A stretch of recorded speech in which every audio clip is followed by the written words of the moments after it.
김용진 축의 매불쇼. 맥북 찾으러 지금 출발합니다. 이건 왜 이럴까? 자, 타이칸을 타고 다니는 남자 엑소님 어서 오십시오. 안녕하세요. 800억짜리 과학 이야기 들려드리는 과커 엑소입니다. 반갑습니다. 네, 대단히 반갑습니다. 고맙습니다. 과커 엑소님 나오셨고요. 이분은 전에 함께 한번 한 기억이 있습니다. 부가연님 어서 오십시오. 아닌가? 언제 네, 처음입니다. 처음이에요? 뭐야? 나 지금 4만 명이 지금 나 깜짝 놀랐어. 내가 기억을 죄송합니다. 못하나? 네, 네. 죄송합니다. 안녕하세요. 처음 뵙죠? 네, 네, 과학 처음이죠. 커뮤니케이터 부가연입니다. 대단히 반갑습니다. 네. 부가연님이죠? 네. 네. 부가현동에서 와서 부가연 아니고요. 아니고요. 네, 이름이 부가연입니다. 진짜 부가연이에요? 아, 그렇습니다. 부시. 부시입니다. 부시. 부시. 아 진짜 그냥 부가연이에요? 네. 네네, 제주 부시. 부시예요. 어. 네. 부시 중에 유명한 분이 누구? 부시. 조지 부시? 어. 부시. 네. 큰아버지. 아, 그리고 부조지. 부처님. 부처님. 그다음에 부추. 부탄가스. 부추전. 뭐. 아니 그 사람 중에는 불화라는 게 어디예요? 야! 죄송합니다. 지금 옆에 지금 초면에 나는 그렇게는 못해. 그래.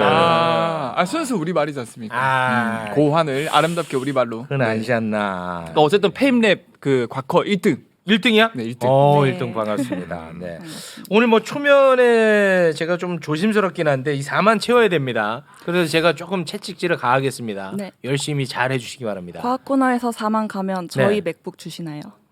뭐야 또? 죄다 맥북이야. 자, 채찍질 합니다. 네, 초면이고 뭐가 죄송합니다. 없습니다. 그리고 뭐 드리는 건 맥북 드리는데 에이수스 노트북이 좋은 거예요. 에이수스. 계약 거의- 끝났어요. 그만해. 이렇게 왜 그래? 의리가 그만해. 없어. 형, 계약 끝났어. 네. 자, 그러면 오늘 어떤 주제로 어떤 분이 먼저 소개해 주시겠습니까? 네, 제가 먼저 하겠습니다. 네. 네. 식물을 꺾으면 금이 콸콸콸. 과학계 곽수산 부수산입니다. 부수산. 자, 잠깐만.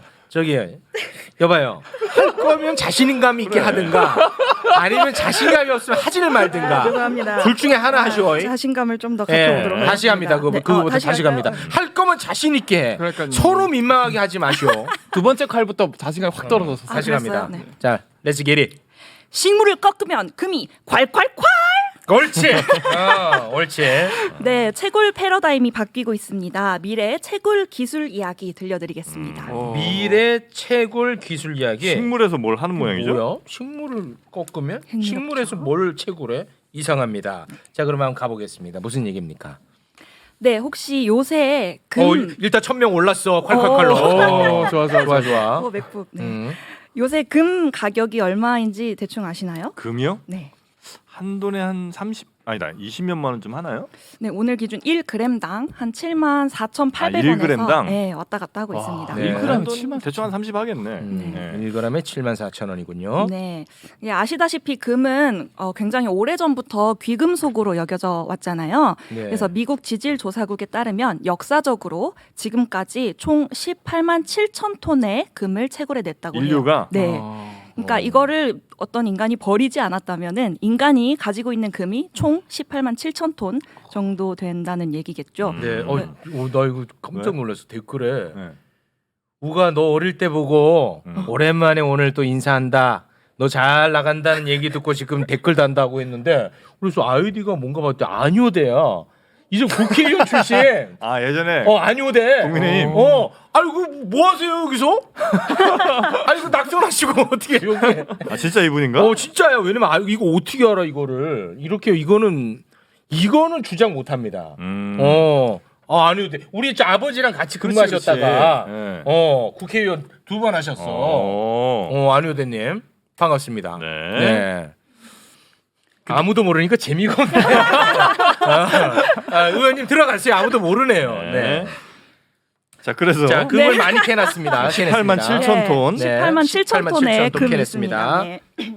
그러면 이제 지구에 남아 있는 금은 얼마나 있느냐? 그걸 알아요? 네. 그 추산이 가능해? 그거를 이제 금의 양을 두 가지로 얘기를 하는데요. 네. 첫 번째는 지구에 그래서 얼마나 묻혀 있느냐를 자원량이라고 얘기를 하고요. 네. 근데 묻혀 있다고 해서 다 캘 수 있는 게 아니고 네. 그중에 캘 수 있는 양이 얼만큼이냐를 매장량이라고 합니다. 아, 다른 거구나 매장량은. 네. 그러니까 이제 얼만큼 묻혀 있느냐라는 자원량보다는 얼마나 캘 수 있느냐 이 매장량을 알기가 쉬운데 대략 한 5만 7천 톤 정도가 남아 있다고 합니다. 5만 그밖에 없어요? 예. 아니, 그러니까 캔 거에 비해서 굉장히 부족하네요. 네. 3분의 1도 안 남아 있네. 오. 네. 그래서 오늘 금값으로 계산을 해보면 앞으로 약 4,275조 원의 금을 한화로 캐낼 수 있는 건데 한화로는 그렇고 이제 다른 그 통화 수단으로는 약 5만 영빈관 정도의 금을 캐낼 수 있다. 와, 애쓴다. 아, 이거 괜찮았어. 5만 영빈관. 5만 영빈관. 아, 이거 괜찮다. 5만 영빈관. 영빈관 5만 개 지을 정도. 5만 영빈. 야, 이게 지금 하나의 단위가 됐습니다. 5만 영빈관. 아, 이거 괜찮지 않았어요? 좋다. 예, 이거 풍자 괜찮습니다. 5만 영빈관. 네. 네. 네, 근데 금 채굴을 어떻게 하시는지 대충 아시나요? 뭐 땅 파갖고 이렇게 저 네. 채굴하는 거 아니에요? 그렇죠. 땅을 파서 금광. 채굴을 하죠. 네. 네. 이게 강이나 바다에서 이제 그 사금 채취하는 거를 제외하면 네. 대부분 광산을 개발을 합니다. 암석에 깊게 구멍을 뚫어서 금맥을 찾아내는 방법입니다. 근데 이게 아무래도 그 암석에다가 구멍을 뚫어야 하니까 굉장히 큰 중장비를 사용해야 돼요. 그렇겠죠. 그리고 또 이 규모가 크다 보니까 아주 자본 집약적인 산업이라고 합니다. 그래서 웬만큼 생산성이 있는 광산이 아니면 금이 조금 묻혀 있다 그래도 채굴을 못 하는데요. 실제로 여러분이 그 금 채굴을 검색해서 영상을 찾아보시면 네. 광산의 규모가 뭐 정말 동굴 수준이 아니라 굉장히 크고요. 어마어마해요. 중장비들도 얼마나 크던지 그 바퀴 하나가 사람보다 훨씬 그거 혹시 준비돼 있습니까? 화면? 직원. 아, 우리가 빨리 검색해 보시면 금사진 바로 전문 나옵니다. 직원이 필요합니다. 지금 갑자기 검색하는 직원이 없어가지고 지금 지금 저 노트북 코드 꽂고 난리 났습니다. 지금에서야. 아하, 이거 노트북은 에이수스입니다. 에이수스. 네. 네, 그래서 이런 큰 중장비들을 가지고 금맥을 찾아서 채광하는데 이 금맥을 찾아도 또 우리가 아는 그 순금처럼 그 맥이 있는 게 아니라 여러 가지 암석에 섞여서 금이 존재합니다. 네. 그러니까 또 생산량을 높이려면은 금의 함유량이 높은 암석을 찾아야 되는데 그렇겠죠. 그런 암석들은 또 더 땅속 깊이 묻혀 있고 깊이 있어. 그러니까 걔네들을 다 이게 끄집어내갖고 다 쪼개갖고 그 중에 금 조금씩 있는 걸 다 빼내야 되는 건 거죠? 네, 어느 위키에서 본 바로는 뭐 흙을 1톤을 모으면은 거기서 5g의 금이 나온다던가 굉장히 적은 양밖에 안 금광이라 나온다고. 할지라도. 네, 금광이라고 할지라도. 야, 어쩜 이렇게 그렇게 돼 있어? 야, 인간들 힘들게. 네. 많았으면 좋아. 그러니까- 많았으면 쌌겠지. 그러니까 그랬겠지. 비싸게. 그러니까 아, 금이겠죠. 그랬겠지. 네. 네, 그래서 앞으로 남은 금도 5만 7천 톤밖에 없다고 하고 또 이렇게 채굴하기가 점점 어려워지니까 채굴 난이도를 내리는 게 참 중요할 것 같다는 그렇겠죠. 생각이 네. 듭니다. 네. 그러면 새 장비를 개발하느냐? 어. 장비 개발 이미 바퀴가 사람보다 큰데 네. 그것보다 더 강력한 장비를 물론 개발할 수도 있겠죠. 네. 그런데 이렇게 어려운 방법 아니고 음. 단지 식물을 또 따는 것만으로도 오. 금을 채굴할 수 있다면 와, 이 대박입니다. 오. 엄청 큰 바퀴 얼마나 큰지 한번 봅니다. 네. 네. 와, 네. 드디어 해냈습니다. 와, 이거 맞습니까? 맞아요. 저 예전에 저 뭐예요 그 영화 트랜스포머에 나왔던 그런 장비 같네. 맞습니까, 저거? 네, 저는 화면이 안 보여요. 아, 여기 요거 있잖아요. 아, 여기, 여기 여기. 있군요. 네. 네, 네. 맞는 굉장히 맞아요? 크네요. 맞아. 네. 맞아. 저 작은 점이 사람인 것 같네요. 엄청 크답니다. 네. 네. 그러니까 이걸 만드는 건 조금 경제적으로 안 좋고, 그래서 이제 식물 땁니다. 네. 거기에 이제 금이 콸콸콸. 네. 식물이 있는 금이 있다는 거예요? 예. 아니, 자, 금이 있는 식물이 있다는 거예요? 그러니까 와, 이건 대박입니다. 금을 네. 만드는 식물? 네, 이 파이토 마이닝, 피토 마이닝 또는 식물 채굴이라고 불리는 기술인데요. 이게 아주 새로운 아이디어는 아니고 한 1990년대부터 이미 연구가 조금 되어 있더라고요. 심지어는 북한도 이 연구에 매진을 하고 있습니다. 2013년에 조선중앙통신이 식물에서 금 채취하는 기술 우리도 개발했다 이렇게 주장을 했어요. 자, 민망하지 않습니다. 아, 네. 현타 오지 않습니다. 네. 네, 그 앞서 말씀드렸듯이 이제 금과 같은 금속을 채굴할 때는 주로 광산을 찾아서 채굴을 하는데 이 광산이라고 함은 이제 일정 농도 이상의 금속이 좁은 영역에 묻혀 있는 땅을 얘기를 합니다. 네. 그런데 그것보다 조금 더 낮은 농도의 금속이 넓은 땅에 이제 펼쳐져 있는 것도 또 그 양이 많다고 그래요. 그래서 이거는 뭐 땅을 파서 흙을 캐내는 그런 전통적인 방법으로는 캐낼 수가 없는데 네. 여기에다가 식물을 심으면요. 네. 식물의 뿌리가 어. 깊게 내려가서 아. 금을 흡수합니다. 그래서 아니 그래봐야 뭐 식물들이 가봐야 뭐 한 몇십 센치일 거 아니에요. 뿌리가 아닙니다. 내려가는 길이가 어떤 식물들은 굉장히 깊게까지 가요? 깊게까지 식물을 뻗어서 뭐 한 수십 미터까지. 그래서 금을 빨아먹는다고? 네네네. 너무 신기해. 아니 밑으로 내려가는 것도 신기한데 그렇게 밑에까지. 근데 그걸 금을 빨아먹는 게 너무 신기합니다. 네. 이거는 뭐요 사망각입니다. 네.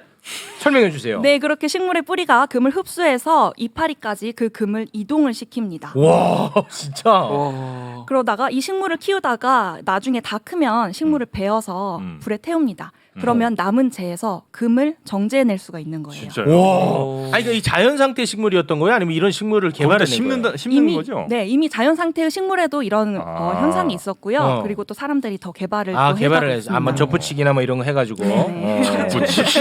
왜요? 접붙이기가 접붙이기. 아니 뭐 유전자 조작 이런 게 있겠지. 네, 유전자 조작이라든지. 접붙이기 왜 나쁘지 않은데? 네. 뭐만 있으면 붙이려고 그래. 네. 신기하네. 그래서 그런 식물들이 뭐예요? 우리가 알고 있는 거예요? 네, 우리가 그 아무런 식물이나 이렇게 심는다고 해가지고 뭐 이렇게 여러 가지 그 금을 채굴을 할 수는 없고요. 네. 특별한 식물이 되는데 보통은 원래는 식물들은 그 이런 금속들을 흡수했을 때 보통은 이 금속들이 독성이 있기 쉽습니다. 그래서 그렇죠. 예. 식물이 이 금속을 빨아들이면 보통은 죽는데요. 그럴 것 같아요. 네, 여기에 저항성을 가지는 식물들이 있어요. 오. 근데 그 식물들도 또 두 가지 분류로 나눕니다. 하나는 뭐냐면 그 저항성을 어떻게 가지냐 하면 식물에 금속이 빨아들여지면은 그걸 그냥 그 뿌리에서 차단을 시켜버리는 거예요. 위에 못 올라오게. 그러면 이제 독성이 뿌리에만 축적이 되니까 괜찮은데 그건 인간이 사용을 할 수가 없는 게 결국 뿌리에 금이 누적이 되는 거기 때문에 또 파야 돼. 네, 파내야 되잖아요. 그건 안 돼. 불편하잖아요. 네. 저는 이파리 똑 따서 금 얻고 싶은데. 그렇습니다. 네, 그래서 이제 그 이파리까지 금을 많이 끌어올리는 그런 식물들이 있는데 이런 종류를 고축적 식물, 고추요? 고축적 식물, 고축적 식물. 고추적 아니고. 네. 고축적 식물 또는 이제 영어로는 하이퍼 어큐뮬레이터. 축적을 많이 한다. 네, 그런 식물이라고 부릅니다. 네. 네. 그래서 이게 상업성이 있냐는 그렇지. 거예요. 그게 핵심이야. 아주 뭐 미세하게 있는 거. 뭐. 경제성이 있냐 아니면 네. 신기하고 말 것이냐 그게 핵심입니다. 네, 맞습니다. 그래서 일단 보통 식물들하고 비교를 해보자면은 금의 경우에 보통 식물을 태워서 무게를 재보면 식물 제 1g당 약 10나노그램의 금이 들어 있습니다. 네. 그러니까 대략 0.0008원 정도의 네. 금이 들어 있는 겁니다. 일반 식물도 네, 일반 식물도 조금씩 들어 있기는 합니다. 들어있기는 하구나. 네네. 네, 그래서 그 8원 정도의 금을 얻으려면 식물 재를 10kg을 얻어야 합니다. 그러니까 예, 일반 식물로 금을 얻는다는 거는 너무 말도 안 되는 말도 안 돼. 이야기예요. 우리나라에 있는 이 식물 다 태워도 돌반지 하나 못 태워. 네. 비유 좋다. 네, 근데 이 엄청난 능력을 가진 녀석이 있는데요. 브라시카 준세아라고 부르는 식물입니다. 네, 저기 화면에 뜨고 있는데 네. 왠지 좀 익숙하지 않으신가요? 상추랑도 비슷하고 또 케일. 케일이랑도 비슷하고 네. 네, 갓. 갓입니다. 갓. 네. 우리가 아는 갓인데요. 네. 이 갓에서는 그 보통 식물보다 5,700배 높은 1g의 제당 57 마이크로그램의 금을 얻어낼 수 있다고 합니다. 5,700배. 네, 5,700배. 많이 그러니까 되네. 갓의 재를 10kg을 얻으면 거기서 한 4만 원 정도의 어. 금이 나옵니다. 네. 네, 그야말로 갓 식물. 어. 물론 이제 요새의 한국 한정하면 현재는 굳이 갓에서 금을 캘 필요 없이 네. 갓김치 담아서 파시는 게 아, 훨씬 남자입니다. 이득입니다. 네. 갓김치 1kg에 한 12,000원 정도 한다고 합니다. 네. 경제성은 없다는 게 결론입니까? 네, 금에 아. 관해서는 아직까지 경제성은 없다. 네. 네. 야, 이런 야 20분 동안 들었는데 경제성 이거 없어. 진짜 없어. 다른 나라도 없는 거죠. 우리만 없는 게 아니고. 네, 연구 결과가 많이 없더라고요. 그랬어. 아니 근데 그게 만약에 이파리에 그렇게 금이 들어갈 정도면 예전에 뭐 무슨 깻잎도 약간 좀 그런다는 얘기를 좀 들어본 적이 있는 것 같은데 이게 만약에 그런 뭐 어쨌든 금속들이 이파리에 이렇게 들어갈 정도면 우리가 이렇게 쌈 싸먹고 이러면 중금속. 좀 문제 있는 거 아니에요? 중금속. 네, 맞습니다. 그러네. 네. 중금속. 그러니까 다르게 생각하면은 이게 식물들이 중금속을 흡수하는 게 그러네. 먹는 인간에게 문제를 일으킬 수 있다고 있는데요. 그러네. 그 최영님 고향 울산이시죠? 울산입니다. 제 고향. 네, 그 태화강에 예. 그 노란 꽃 예쁘게 피는 거 네. 기억나시나요? 울산 태화강에 노란 꽃이 핍니까? 그런다고 하더라고요. 그 유채꽃. 보통은 유채꽃이라고들 네. 생각을 하시는데 그게 사실은 갓꽃이라 그래요. 갓꽃이죠. 네. 태화강. 거기 중에. 가시 많군요. 네, 가시 자생해서 많이 네. 자란다고 하는데요. 예. 근데 이게 사람들이 그래서 갓을 김치 담아 먹으려고 캐갔는데 심지어는 어떤 업자가 이거를 대량으로 캐가서 김장용 하려고? 갓으로 유통을 시킨 사건도 있었다고 그래요. 오. 근데 이게 이런 도심의 하천의 경우에는 네. 중금속이 유입될 확률이 굉장히 높다고 합니다. 뭐 홍수가 나서 옆에 네. 있는 뭐 하수가 흘러 넘친다던가. 그래서 이런 오염된 토양에서 자란 식물을 섭취하는 거는 아주 주의를 하셔야 되고요. 그렇겠네. 네. 그다음에 중금속 아니고 몸에 좋은 금 흡수한 식물들은 괜찮지 않을까라고 생각을 하실 수도 있는데 네. 사실은 금도 인체에 뭐 좋다는 결과는 전혀 없다고 하고요. 또 은나노 여러분 좋아하시잖아요. 네. 네, 뭐 살균 능력이 있다고 해서 살균 세탁하셨나요? 예. 죄송합니다. 죄송합니다. 자신감 있게 하세요. 예, 죄송합니다. 네. 네, 어쨌든 이런 은나노 입자도 살균력이 강하다는 말은 어쨌든 뭔가를 그런 죽인다는 거잖아요. 예, 인체에도 굉장히 유해할 가능성이 크다는 그렇습니다. 얘기거든요. 그래서 네. 당연한 이야기지만 정상적으로 유통되는 그런 농산물을 구매해서 드시는 편이 결론은 네, 좋습니다. 나뭇잎 똑 따서 금 캘 것 같이 얘기해놓고는 결론 그건 우리 아니었어. 농산물. 우리 농산물 네. 유통 농산물 구매해서 드시라. 알겠습니다. 근데 그 식물도 이거 한번 전수조사 해봐야겠다. 우리가 먹는 네. 채소 있잖아요. 네. 그 중금속 함량 전수조사 한번 해야 돼. 예전에 하여튼 그런 얘기가 있었어요. 그 깻잎 같은 게 그 땅을 잘 정화를 시킨다는데 그 정화된다는 게 결국 뭐냐면 깻잎이 그래? 가져가는 걸 거 아니에요. 필이면 내가 유일하게 좋아하는 채소가 깻잎인데. 그래?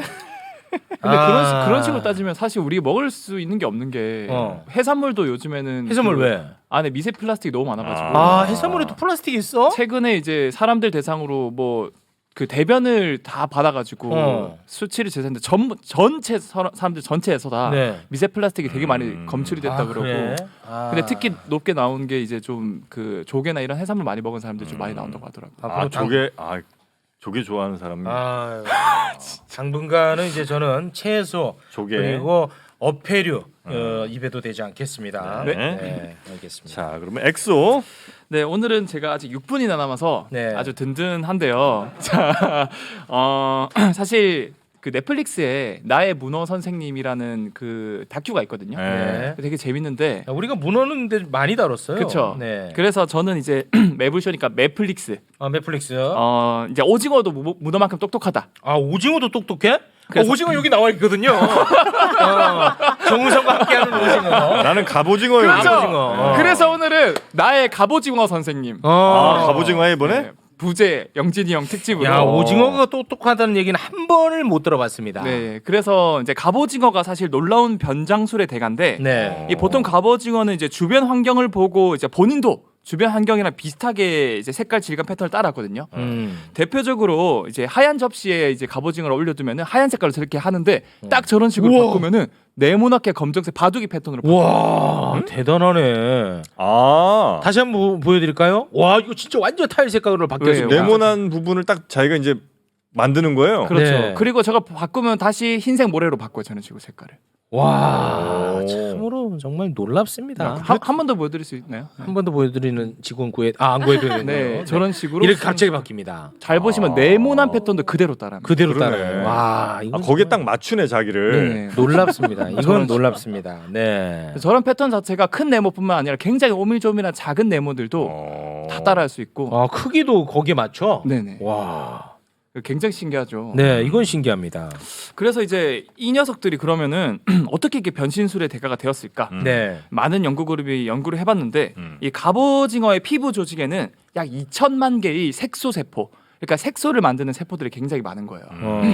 근데 이게 단순히 색소를 만들면 물감처럼 촉촉 찍으면은 그냥 색깔만 바뀌는 거지 주변의 패턴이나 질감 이런 걸 따라할 수 없잖아요. 근데 갑오징어는 너무 이게 구분이 안 갈 정도로 주변 구조물이나 동물을 따라하는 거예요. 문어처럼. 그래서 좀 더 자세히 하버드 대학교 해양생물연구소에서 연구를 해봤더니 이 몸 색깔을 조절하는 이제 소포라는 게 있는데 세 가지 종류가 있었던 거예요. 종류가. 그래서 뭐 백색 소포, 홍색 소포, 색소포 이런 게 있는데 단순히 색깔을 나타내는 게 아니라 거기에 이제 반사 소판이라 그래서 거울 같은 나노 거울 같은 것들이 굉장히 많은 거예요. 거울. 그걸 이용하면은 색을 산란 반사시켜서 다양한 색깔을 만들 수 있고요. 두 번째로 이제 색소를 만드는 것도 단순히 특정 색깔의 농도를 만든 게 아니고 이거를 확장 축소해서 명암도 구분을 할 수 있게 하는 거예요. 그게 문어랑 같은 원리예요? 거의 비슷한 거의 원리예요. 비슷해. 네, 거의 비슷한 원리예요. 그래서 제가 예전에 문어 특집에서 짤막하게 한번 보여드렸는데 네. 우리 스마트폰 보고 있으면은 이거 확대하면 RGB로 레드, 그린, 블루 보이지 않습니까? 저렇게 강아지 사진이지만 현미경으로 좀만 보면은 안에 그냥 세 가지 색깔밖에 안 보이거든요. 아, 이렇게 보여. 네, 근데 이게 모자이크 효과로 나타나는 건 똑같이 이런 식으로 하는 거예요. 여기 이제 오징어에 이건 갑오징어. 네, 오징어. 오징어 문어들이 이런 식으로 확대 축소를 해서 모자이크 우리의 효과도 모니터랑 같은 그렇죠. 원리군요. 네. 근데 참 이게 대단한 게 주변에 이런 거 정말 잘 따라하면서 색깔을 잘 따라하면서 정작 본인은 생명이에요. 색 구별 못해요? 네, 색깔을 못해요. 와, 이거 재밌다. 본인 눈으로는 재밌어. 전혀 구별 못하고 네. 그냥 몸색이 알아서 따라가는 그렇죠. 거예요. 아, 생명이야. 그래서 이렇게 굉장히 다양한 이런 자신의 능력을 이용해서 사냥을 정말 잘하는데 네. 대표적으로 얘가 주변에 그 색깔을 따라하거나 아니면 빛을 반사시켜서 꽃게 같은 걸 잘 잡거든요. 근데 어떻게 잡냐면 꽃게를 마주치면은 꽃게는 바로 바위 틈으로 숨는데 이 갑오징어가 색깔을 네온사인처럼 반짝반짝반짝반짝 이렇게 만들어요. 이렇게 만들면은 꽃게가 평소에는 도망가는데 그걸 보면은 이제 약간 그 마비된 것처럼 마비가 돼? 네, 저런 식으로 반짝반짝하게 하면은 꽃게 입장에서 체면에 걸려요. 그래서 저거 보고 아, 이런 식으로 보이는데 꽃게가. 아, 저러면 이제 그 체면에 걸린다고 네, 그 꽃게가. 저렇게 잡혀먹기. 야, 그거 웃긴다. 체면 걸리는 것도 웃기고. 그렇죠, 그렇죠. 체면 거는 것도 웃기네. 막 눈은 막 돌아가는구나. 네, 눈이 막 돌아가면서 꽃게가 원래는 엄청 빠른데 그냥 그대로 굳어버리는 거예요. 체면 걸려. 이렇게 보는 거예요. 겟아웃 같은 그런 거네. 겟아웃. 겟아웃. 맞지? 겟아웃, 네. 겟아웃. 딱 그런 느낌. 네, 저 영화 봤습니다. 겟아웃. 네. 체면 걸어버립니다. 그래서 이러한 변장술 때문에 재밌는 에피소드들이 정말 많은데 심지어 갑오징어 생태에서 예를 들어서 갑오징어가 소라게를 되게 따라하거든요. 왜냐하면은 그냥 갑오징어처럼 따라다니면 물고기들이 갑오징어인 줄 알고 이거를 도망가는데 소라게를 따라하면은 도망 못 가요. 그래서 이렇게 소라게로 변장을 하는데 저게 지금 갑오징어예요? 네. 근데 저게 소라게인 줄 알고 갑오징어 사냥하러 온 거예요. 그래서 다른 갑오징어가 네네. 그래서 바로 나 아니야 이렇게. 나 아니야.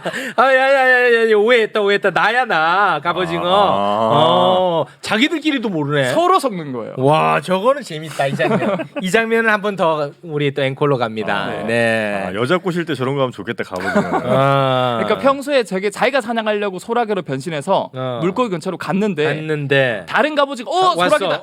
야, 저 먹어야겠다 소라게 했는데 아니야 나잖아 나. 야, 이거는 재밌습니다. 네. 저런 식으로 변신을 한다. 참 신기하다 근데. 되게 신기하죠. 예. 그러니까 갑오징어가 되게 변신만 잘한 것뿐만 아니라 되게 똑똑한 게 얘네들은 그 실제로 그 갑오징어가 알파 메일이라 그래서 으뜸 수컷. 1등 수컷이 있어요. 네. 그래서 그 수컷이 암컷을 모조리 차지하거든요.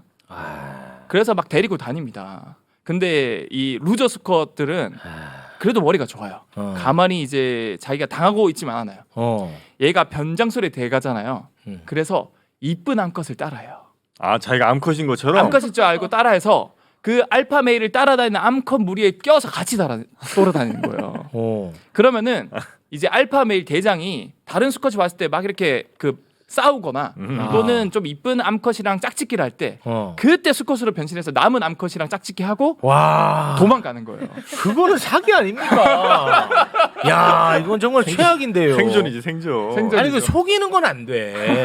속이는 거는. 야, 얼마나 급했으면 그러겠어요. 아 근데 암컷처럼 이렇게 하면 또 암컷인 줄 아는구나. 그 너무 변신이 잘해가지고 암컷인 줄 알고 속아서 실제로 수컷이 이제 왔다가 이제 나 암컷 아니야 이런 케이스도 있고요. 이제 야, 근데 암수 구별을 얘네들도 시각적으로 한다는 것도 신기하네. 그렇죠. 그리고 이게 대부분의 갑오징어 무리에서 발견이 된다는 거는 일반적인 경우거든요. 그게 무슨 말이냐면 사실은 이 생존에 있어서는 굉장히 힘세고 튼튼한 갑오징어랑 짝짓기를 하는 것도 도움이 되지만 머리가 좋은 갑오징어랑 짝짓기를 했을 때 태어나는 아이들도 잘 살아남을 수 있다라는 거죠. 근데 이런 식으로 변신 잘하고 이렇게 얍삽한 애들 있잖아요. 이런 애들이 인간 사회에서 얍삽해 보일지 몰라도 생존 입장에서는 얘네들 똑똑하다는 거예요. 그러면 오징어도 지금 바다에 있는 애들 거의 태생이다. 얍삽한 애들인가 봐. 태생적으로. 잡기가 힘들어 그래서. 태생적으로 아주 얍삽한 놈들만 살고 있습니다. 우리도 그렇잖아요. 우리 지금 살고 있는 사람들. 그러니까 막 독립운동하고 네. 그랬던 후예들은 맞아요. 다 이제 죽었을 거 아니겠습니까? 우리 조상님들. 친일파들이 우리 조상님 친일파라 얼마나 내가 고맙. 뭔데? 모르겠어 나도. 모르겠다. 이제 어떻게 좀 한번 상해보려고 했는데 좀 이상하게 꼬였네. 네, 그것도 아니잖아요.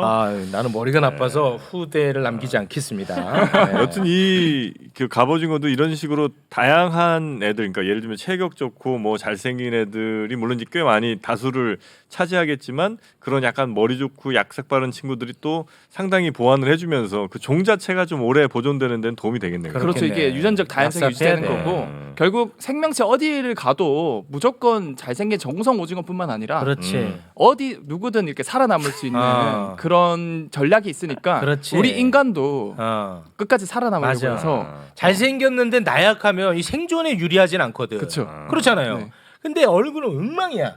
근데 생활력이 있는 사람들 살아남아야지. 그러니까 그때도 보면 정우성 씨 이렇게 사진 찍는데 줄 서서 찍잖아요. 이렇게 가시라고 안내해주는 그 남자애가 사실상 재미는 다 보는 것 같더라고요. 그게 형 아니었습니까? 그럴 수 있겠네. 그래서 마지막으로 갑오징어가 왜 이렇게 똑똑해졌냐 이거 하나만 말씀드리고 끝내자면 네. 이 갑오징어가 문어만큼 똑똑하거든요. 얘가 이제 MRI라던가 이런 형광 기술이나 이런 걸 측정해 보니까 실제로 이 갑오징어나 이런 오징어들이 뉴런이라고 하죠. 뇌세포가 5억 개가 넘어요.